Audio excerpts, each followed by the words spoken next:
Bueno, muchas gracias Lidia por haberme incluido y además por haber recibido previamente esta encuesta que tiene unos resultados, es como para dedicarle una mañana entera a cada resultado y discutirlo, ¿no? Porque lo que va de las percepciones a las estadísticas no es tan amplio. Así que las percepciones son bastante ajustadas.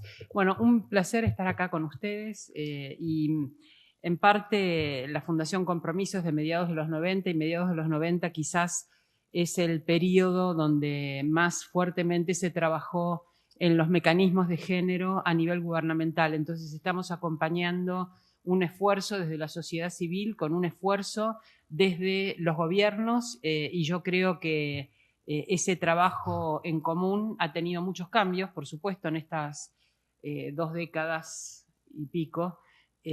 Ha tenido muchos cambios, pero también algunos logros que vale la pena evaluar. Una primera pregunta inquietante que hay que hacer siempre que hablamos de mecanismos de género en la participación de las mujeres es quiénes cuentan como mujeres.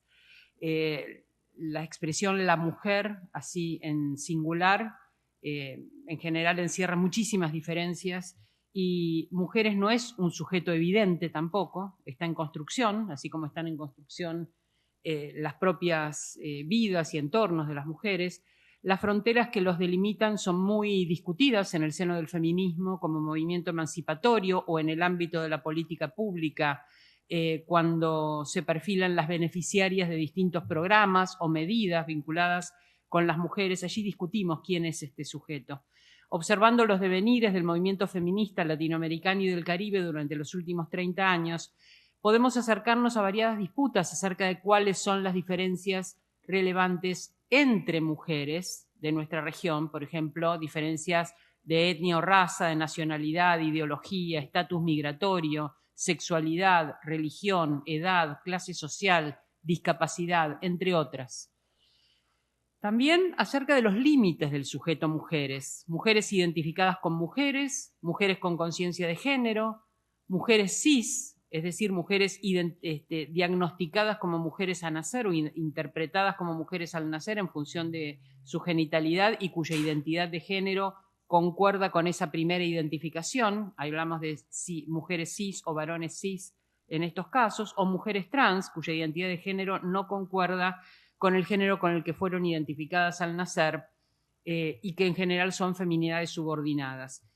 Muchos de estos desacuerdos se expresaron en diferencias entre feministas, diferencias entre autónomas, es decir, aquellas que no dependían de organizaciones, e institucionalizadas, aquellas que elegían trabajar dentro de las organizaciones gubernamentales o incluso internacionales, el feminismo blanco en oposición al feminismo latino, también el feminismo postcolonial, el feminismo desarrollado por mujeres de pueblos originarios que discuten cuáles de los males se deben a la colonialidad y cuáles no. Ellas hablan de un doble entronque patriarcal, es decir, que el patriarcado no comenzó con la colonia, como sus compañeros varones insisten en sostener, sino que ya había un patriarcado precolonial.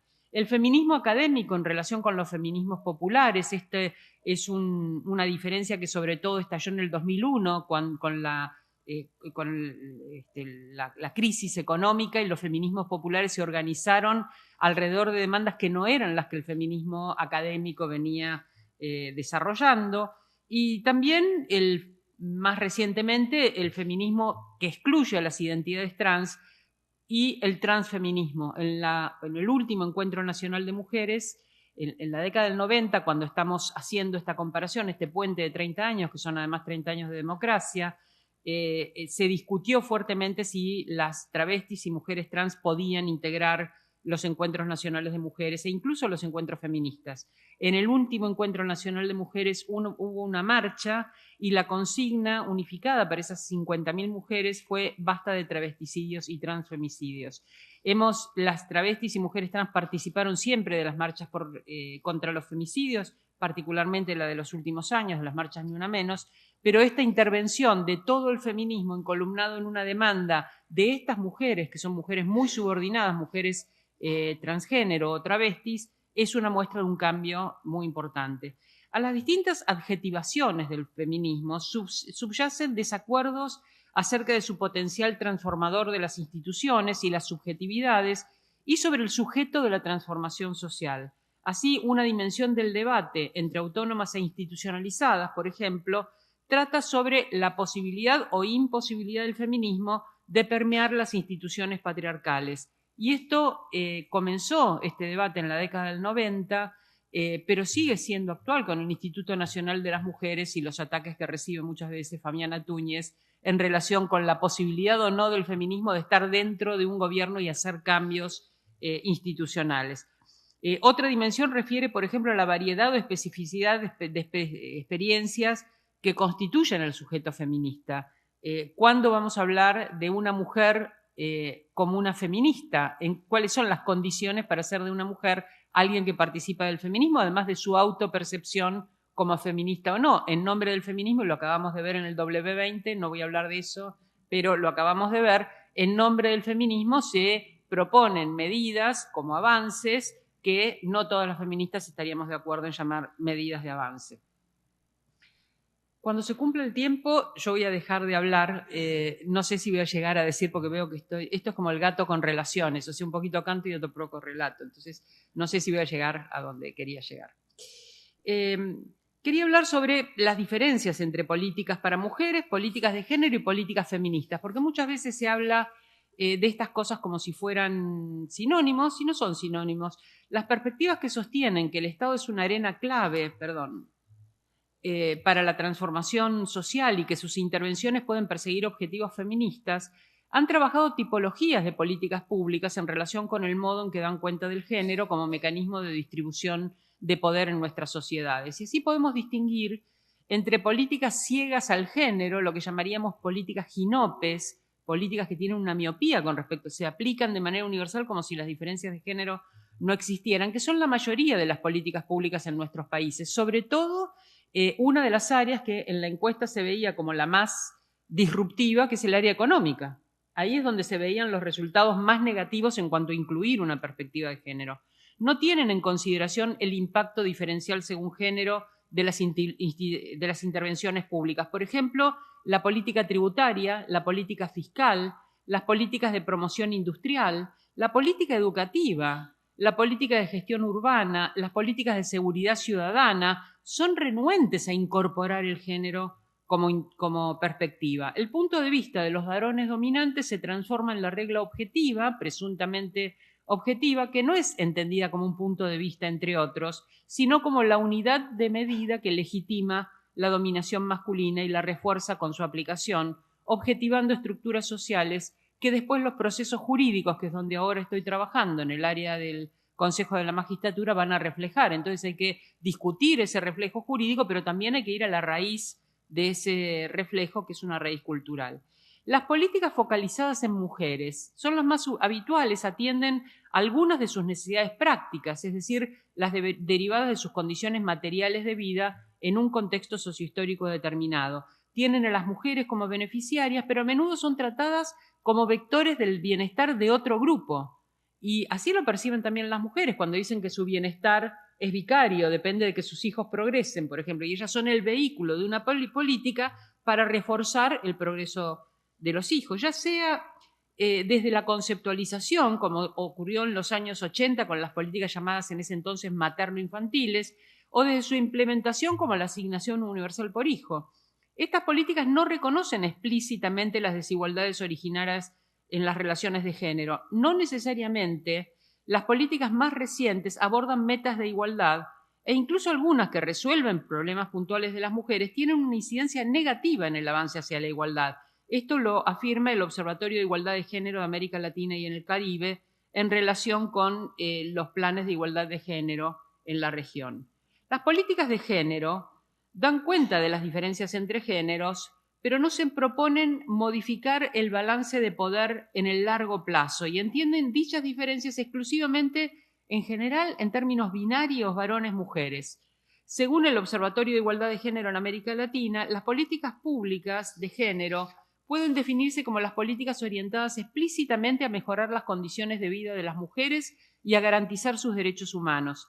Esta definición es amplia, ya que el cambio buscado adquiere, dependiendo de las políticas, distintos niveles de profundidad, si bien éstas siempre suponen un reconocimiento social y político de que la situación de las mujeres en la sociedad debe cambiar y que el Estado debe asumir la tarea de activar dispositivos disponibles para ello. Por ejemplo, jardines maternales en instituciones con más de 20 trabajadoras en edad reproductiva. Eso impacta especialmente sobre las mujeres, advierte la cuestión de la maternidad, pero no trata de reprogramar la distribución de responsabilidades de cuidado, responsabilidades domésticas, etc. La licencia por maternidad extendida, una cuestión muy importante que es necesario agregar es que las políticas de género deben incluir a otros sujetos desventajados en razón de género, feminidades devaluadas culturalmente como travestis y transexuales y también masculinidades subordinadas como los varones trans. Y finalmente las políticas feministas, aquellas que aliento, que parten del diagnóstico sobre desigualdad estructural entre los géneros y se orientan a transformar el escenario en el largo plazo, cambiar la fórmula de la torta o del postre, como decía recién en la apertura, se hacía esa cita que me parece muy expresiva, poniendo en cuestión privilegios masculinos, distribuyendo bienestar entre los géneros, que bienestar es una condición subjetiva, por lo tanto, las encuestas de percepción son muy relevantes para poder determinar ese bienestar. Y estamos definiendo como bienestar cuestiones como la salud, por ejemplo, como la salud sexual y reproductiva. La propia sexualidad se está definiendo en estos últimos años en términos de bienestar. Entonces, esas percepciones subjetivas son muy relevantes. Ejemplos de políticas que serían políticas feministas y un poco más allá de las de género: jardines maternales en lugares de trabajo tanto de mujeres como de varones, licencias por nacimiento y crianza divisibles entre progenitores y progenitoras, programas de empleo que contemplen a travestis y varones trans. Estas son políticas que van a las diferencias de género tratando de producir cambios estructurales. Bueno, quiero hacer una distinción que me parece importante entre representación y participación, porque estamos discutiendo paridad, y paridad es una política que tiene que ver con ambas cosas, con la representación y con la participación. Un aspecto central en el ordenamiento internacional de los derechos humanos es la consagración del principio de igualdad y no discriminación, principios que con el correr del tiempo se ha ido perfilando más acabadamente hacia sujetos y grupos y no solamente desde la individualidad. Es decir, los derechos ya no tienen como portador exclusivo el sujeto individual, como era el derecho liberal en el momento en que surge hace 70 años la Declaración de Derechos Humanos, sino que a partir de los años 60 se consideran los derechos culturales, los derechos de los grupos, es decir, hay portadores colectivos de derechos y eso es un cambio en la concepción de los derechos humanos que tiene muchísimo impacto. Contrariamente a lo que podría suponerse desde una posición de neutralidad, las diferencias entre varones y mujeres no llevan a una organización social más rica y diversa a partir de los aportes de todos los sujetos intervinientes, sino que tienen el sentido de una jerarquización masculina que se universaliza y se manifiesta como la organización androcéntrica de las relaciones sociales, es decir, la ubicación de un cierto tipo de hombre en el centro o la cúspide de la jerarquía. Esta forma androcéntrica de organización de lo social excluye especialmente a las mujeres, pero no de manera exclusiva, sino que también lo hace con los varones que no forman parte de las clases dominantes.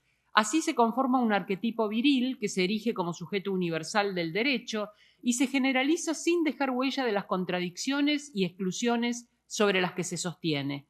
Desde este universal androcéntrico se define a los derechos, es decir, los derechos del hombre, el hombre que los puede ejercer es un varón, pero además cierto tipo de varón. Todos los demás han necesitado tratados específicos. Las mujeres hemos necesitado la Convención para la eliminación de todas las formas de discriminación contra las mujeres, los niños la Convención por los Derechos del Niño, los migrantes, los adultos mayores, los discapacitados, es decir, ese hombre es un andros, un hombre poderoso, y todos quienes nos subordinamos hemos necesitado que se recordara que tenemos derechos humanos. Desde este universal androcéntrico se definen los derechos, por lo que el lenguaje legal y la práctica jurídica va a suponer un sujeto dominante masculino, que no es cualquier varón, sino el que se alinea con todos los aspectos del andros, organizando desde allí un discurso jurídico, científico y religioso cuasi absolutista. La representación política de las democracias a gran escala no busca ofrecer un espejo del electorado. La representación no es mejor cuando ofrece una descripción más precisa de la comunidad política. Para eso bastaría ser una muestra probabilística representativa de la población a representar. El modo en que se elige la población para una encuesta no es el modo en que se eligen representantes políticos, porque no es esa la forma en que realmente todos los intereses van a estar presentes. La buena representación se produce cuando él o la representante actúa en favor de los intereses de quienes representa y responde a las inquietudes de los y las representados. La representación justa no puede ser garantizada de antemano, se alcanza a través de un proceso que depende en parte de las formas en que quien representa rinde cuentas al electorado. La representación es un proceso, no es solamente una imagen donde tenemos mitad mujeres, mitad varones. Si esas mujeres van a representar el resto de los valores del andrós, modificando solo su sexo, no han representado los intereses colectivos. Y si aún siendo plurales no tienen un proceso participativo en el cual mucho tienen que ver las organizaciones no gubernamentales, tenemos que ver las organizaciones no gubernamentales en formas de participación y de control, tampoco será suficientemente representativo. Sin embargo, a los grupos históricamente subrepresentados como las mujeres, personas trans o pueblos originarios, esta definición nos resulta insuficiente, ya que no nos alcanza con ser representados por un grupo de hombres blancos de clase media bien intencionados. Los debates feministas sobre la representación política han apuntado que existe una dimensión simbólica en la representación, por lo que es importante tener en cuenta qué se dice y también quién lo dice. La desigualdad estructural pone en cuestión la justicia de la representación. ¿Cómo se representa la diferencia? El debate sobre la inclusión política de los grupos históricamente subalternizados de las instituciones representativas trae a debate la cuestión de la igualdad política. No alcanza con la declamación formal de la igualdad. Es necesario generar mecanismos institucionales específicos para romper el vínculo entre las estructuras sociales de desigualdad y las manifestaciones políticas en términos de desigualdad, de desiguales niveles de participación e influencia entre grupos sociales. La igualdad política involucra igualdad en la participación y en la representación. La ausencia sistemática de un grupo en particular muestra una falla de la democracia. Frente a un trato imparcial, esa falsa universalidad del trato imparcial, las posibilidades de las mujeres de integrar las listas de partidos políticos se ven sensiblemente reducidas como resultado de mecanismos discriminatorios más o menos sutiles. Tenemos 25 años de ley de cupo y no hemos logrado que los partidos hagan natural la selección no tomando en cuenta el sexo de las personas. No hemos logrado que sea irrelevante nuestro género. Lo que hemos logrado es que presten atención, porque así lo obliga la justicia, a que el tercio, 1 de cada 3 lugares, y siempre en ese orden, tienen que ser para mujeres. Incluso se considera un pago a la debilidad política. La mina la paga la minoría. Tienen la preparación que se necesita, que es obedecer a los patriarcas del partido.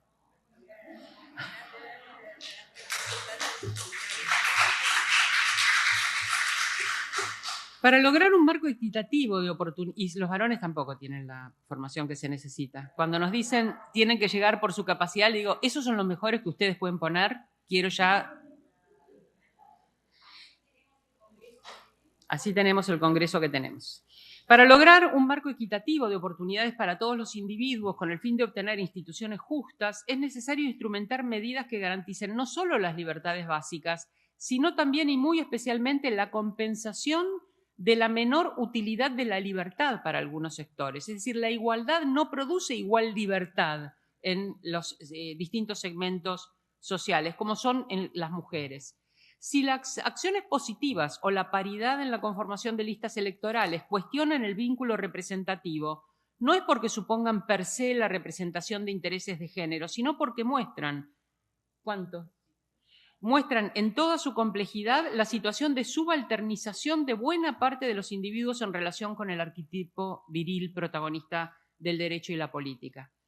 La invisibilización y también la neutralización de procesos sociales tiene efectos directos sobre las personas, ya sea en términos individuales o colectivos.